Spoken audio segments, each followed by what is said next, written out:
everyone, hope you're doing well. Today we're back in War Thunder and it's time to have a look at another update 1.89 Devblog. This is for the Mutsuki, and it is the first destroyer that you will encounter in the Japanese tech tree. Now before we go on to the Mutsuki, it is time to talk about two other pieces of news actually. The first one is this.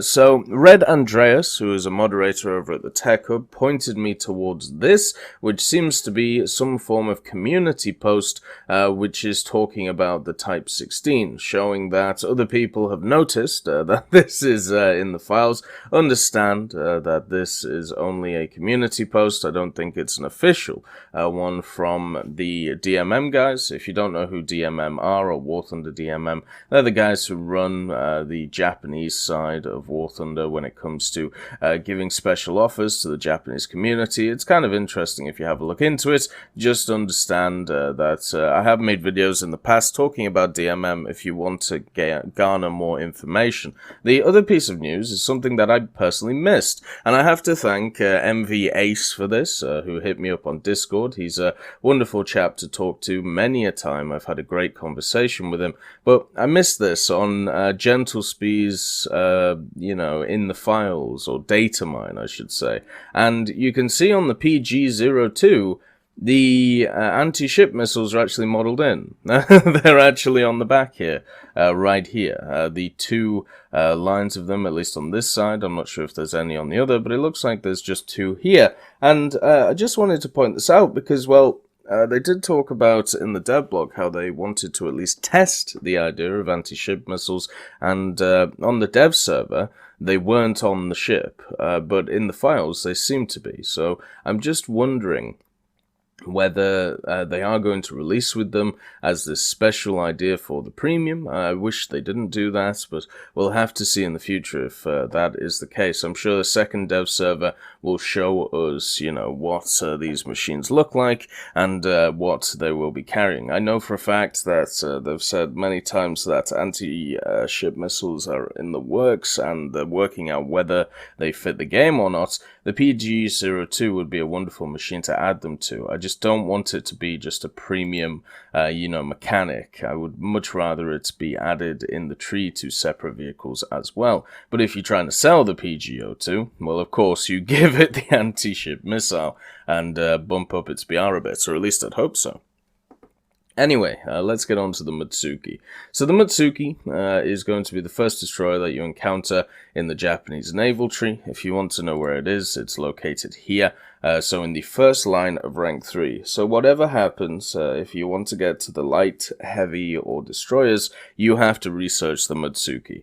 And if you feel like playing it as well, I mean, it's 3.7, so it's a little bit lower than some of the other machines at that BR. So maybe you could run it with stuff such as the Chikugo or the Type 11 if you felt like it. The history of the Mutsuki is that it was made in the 1920s. The reason why it was made with such a light armament is because of the Washington Naval Treaty. It did serve during World War II, but by the time it was built, and the one that we're looking at here was the lead ship of the 12 destroyers of the Mutsuki class. The moment it was built, it was actually out of, it was pretty much useless just as it was being built. What I mean by this is you see a lot of vehicles like this where they're designed at a certain point and then prototype phase, and once they're produced, the times have gone past them, and that happened to the Mutsuki. The Mutsuki was built at the same time as the Fubuki, and the Fubuki that we have in the tree is much better than this Mutsuki machine. And it's just an unfortunate thing, really, that while in development and while being built, it just never reached the levels that you would want it to, which would be to be a lead ship at the time. So it did take part in a few battles, a few bombardments. It was also used as a transport ship as well, just because it wasn't seen as that deadly of a destroyer. And on top of this, near the end of the war, it was hit but directly by a B-17 and knocked out of action and sunk. So this was another ship which did not survive the war. There don't seem to be many Japanese ships on this list, that were able to survive the war, and I feel kind of sad for them, to be honest, because some of them are beautiful works of art. But anyway, let's have a look at this machine itself, and what we'll do is we'll just go and click here and show you it. So this is the Mutsuki. It does have access to 4 120mm and only 2 7.7mm. So it definitely has the syndrome that the first destroyers on most nations have, where they struggle for armaments. They're just big blocks, which are kind of hard to kill. It's not as bad as the Clemson for the British, which can definitely be seen as the worst destroyer in the game. I think it is definitely the worst destroyer in the game. But this has 4 120mm, so at least it has something to do with other destroyers and should do a decent amount of damage. And then you have 2 7.7mm turrets, which is your AA defense, which is absolutely horrible. And then you have 6 610mm Type 93 torpedoes. So what is interesting about these torpedoes is they're known as a specific name, the Long Lance torpedoes. And they have an incredibly fast speed compared to the normal torpedo. They have a great range of over 20 kilometers and a 490 kilo warhead. So these are going to be great against destroyers of other nations, or even of the Japanese nation, since, as you know, the matchmaking in naval is non-discriminatory when it comes to who can actually fight who. You can see also that they have some bomb mortars there which fire some depth charges,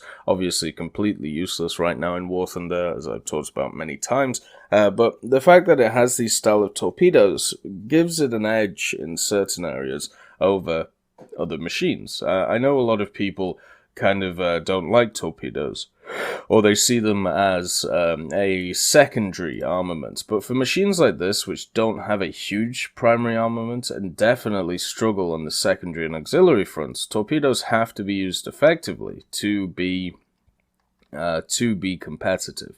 Like the problem with the Mutsuki is the same problem that the Clemsons run into. It's the same problem that the first Soviet destroyer runs into.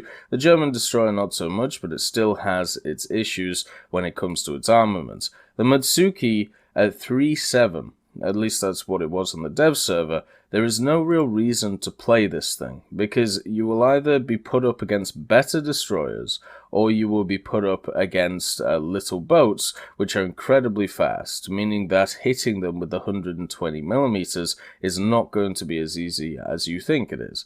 And that's where stuff like the torpedoes come in. You can see that the Mutsuki is sat at 3.7, the Fubuki is so much better, the Yugamo is so much better than the Fubuki, and the Akizuki is obviously the anti-air machine, but could still put out a lot of damage. And obviously the premium one, which is just a better version of the Yugamo. So the Mutsuki sits in an interesting place, because if you grind out all of the destroyers, and remember, the way that I set up my crews is that I have 3 main types of vehicles and then 2 extra ones. So in the naval forces, I have 3 ships and then I have 2 planes. In ground realistic, I have 3 tanks and then 2 planes. That's how I've always played, because I don't want to pay for crews, because I want to at least try and emulate somebody who is more like the average player. So therefore, I would just run the Fubuki, the Yugamo, and the Akizuki, and the only reason I'd ever take the Mutsuki is if I don't have one of those boats. I would never take this as a top tier machine, so alongside the Chikugo and the Type 11, because it is just not good enough to be by itself as one of those machines. It doesn't have enough firepower, and because of its BR, it will get constantly up-tiered into other destroyers, which will just massacre it. If you've ever played the British Clemson, you know exactly what I'm talking about. If that is the first destroyer that you unlock, and you decide to play it, what you end up in is a situation where you go, how is this fair? I'm facing stuff that has way more armament than me.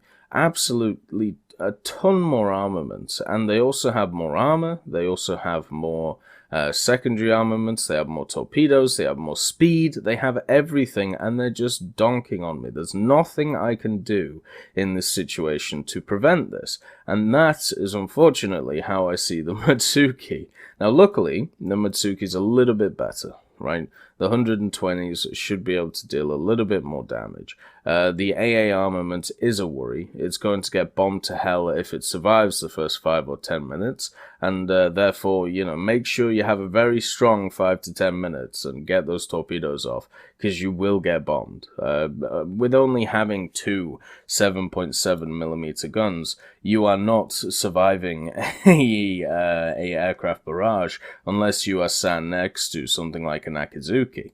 It just won't happen, unfortunately, for you. And it is quite a large target, obviously being a destroyer. And at 3.7, you start getting some of the meaner battle boats, which have more armament than you, they'll have way more power than you, and they'll be able to take you apart. I'm sure this machine does not have a ton of armor on it, meaning that it will just get eaten alive by stuff like the PR-159 and also the Type 140. And overall, it's going to be a rough one to get through, and I wish they would stop putting them here, right? So we talked about the Karo Tai Type 2, which is an okay machine. It's a machine that you have to play, or well, you don't have to play, you have to research to progress.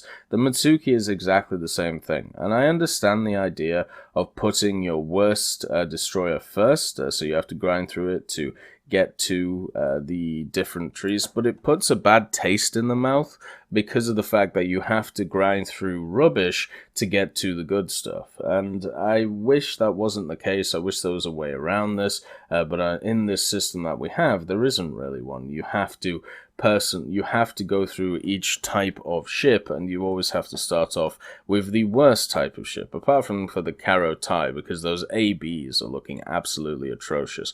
Anyway, it's a standard first tier destroyer. It's better than the Clemson's, it's slightly worse than the German one, and it will probably be similar to the Soviet one, if not slightly worse as well. This is not particularly a ship to look out for. The Fubuki and the Yugamo are much more interesting than this, and of course a lot of people are just going to grind out the light cruisers, because guess what, they have the capability of taking over the game. Anyway, I hope you all have a wonderful day, and I'll see you next time. I'd just like to thank B. Young, Blackie, Daniel Stanton, John Ryman, Martinez, Matity, Moxie, Nito, Nick Graham, Alobralo, Sebastian Corona, Super Cacti, and Elove Goats and Seductive Trashcan for supporting the channel.